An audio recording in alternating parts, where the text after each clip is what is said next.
Welcome to Guelphite Wrestle Hut. We're back in the Forbidden Kingdom. I am Andrew Sennedra. This is the Studebaker Master, Captain Witchfingers, and we're doing another wrestler spotlight. Now I know Jeff Cobb's not, the most unknown wrestler, but he's also not the biggest name wrestler, and that's sort of where we're going with this. And I really wanted to do one on Jeff Cobb / Matanza because I think he is a wrestler that needs to be on the map a little more. I really do believe he is really picking up a lot of steam. So I want to talk about Jeff Cobb. I'm going to go a little bit into his backstory. He started way back in around 2009 at the age of 28 because he was in the Olympics. And if I'm not mistaken, he wrestled a Yoel Romero, the Queen. Well, that's what this guy calls him, the Queen. Anyways, I was like, wait a minute, I don't think that's actually his nickname, but I would say Jeff Cobb rose pretty fast. He faced some big names and beat quite a few big names within his first 6 years. In wrestling. He teamed with Matt Riddle back in, 2012-ish, and he beat teams like the Young Bucks, Unbreakable fucking Machines, which are Brian Cage and Michael Elgin. He beat the Lucha Bros, tagging with Matt Riddle here. Also, Cobb's single work was very impeccable, very impressive. He had victories over guys like Darby Allin, Ray Horace, Keith Lee, Shingo Takagi, Bandito, and the massive Walter. So clearly, like, early on in Jeff Cobb's career, like, the dude was beating very high caliber wrestlers and then tags and singles work. So that was pretty good, like, early on in his career to really sort of take off.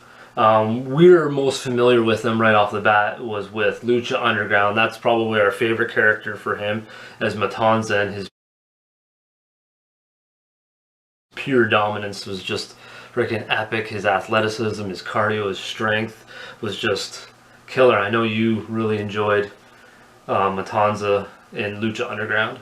Yeah, I think, when we were talking about it, like, we liked his Matanza character much better than his Jeff Cobb character, because then he was just a dude versus now he's just like some cage monster that, like, needs to be, like, put in a cage, otherwise he'll, like, just destroy everybody. And he just comes in and, like, does this crazy, like, dolphin flips and, like, smashes everybody's faces in. Fun fact.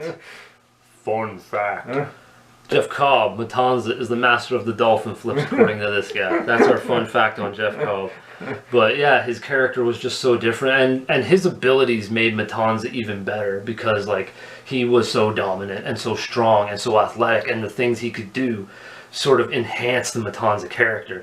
I think if somebody else was dressed up as Matanza, it might not have worked because of what Cobb could do, right? Yeah. And another interesting fact is, like, you look at his mask, it's, like, mega, like, there's not much airway. Yeah. He mentioned that, like, he thought it was a cool character, but he hated the mask because, like, it was just really hard to breathe and just, like, wrestling and you're, like, sweating. So, like, there you go. That proves that his cardio was even more off the charts, and I definitely see that now today in New Japan as well, how his cardio is off the charts. I actually explained why Matanza probably had quick matches in Lucha Underground. He didn't have too many longer matches, if I recall correctly. He just crushed everybody. Yeah, especially in season 4, he was killing all those guys and sacrificing them to the gods. Yeah, and then after the fall of Lucha Underground, unfortunately, Jeff Cobb went on to ROH, and I believe his first official match, he beat Punishment Martinez for the TV title, which was very impressive because I know Punishment Martinez was a very dominant wrestler in ROH and dominant champion. So to come in,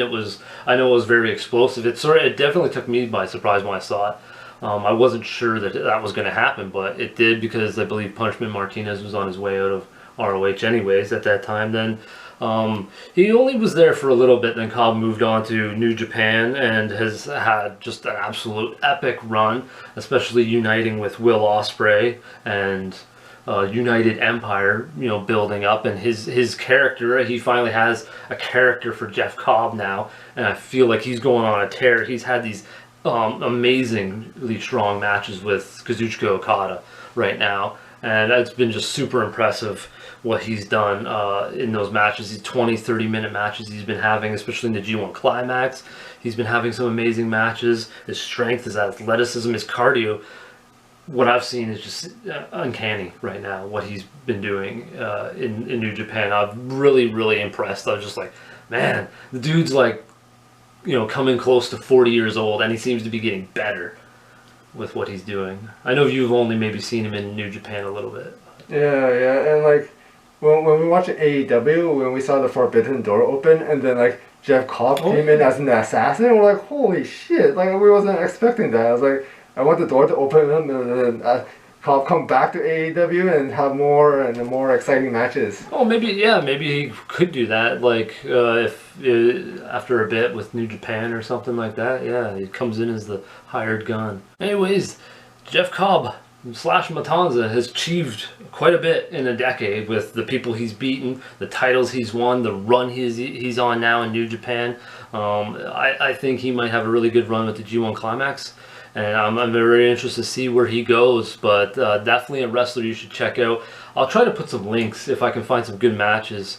Well, he has good matches, but I mean something that I can find for you guys on YouTube to put down links below for you guys to watch as Matanza and Jeff Cobb. I'll see what I can find, you know, and check him out. He is one hell of a wrestler, and I think he's done quite a bit, especially as he ages. He's still really, really impressive and still growing. So check out Jeff Cobb. If you have any wrestlers that you think we should do a wrestler spotlight on and dig into their background a little bit, feel free to let us know down in the comments. And until next time, folks, how about some heavy wrestling?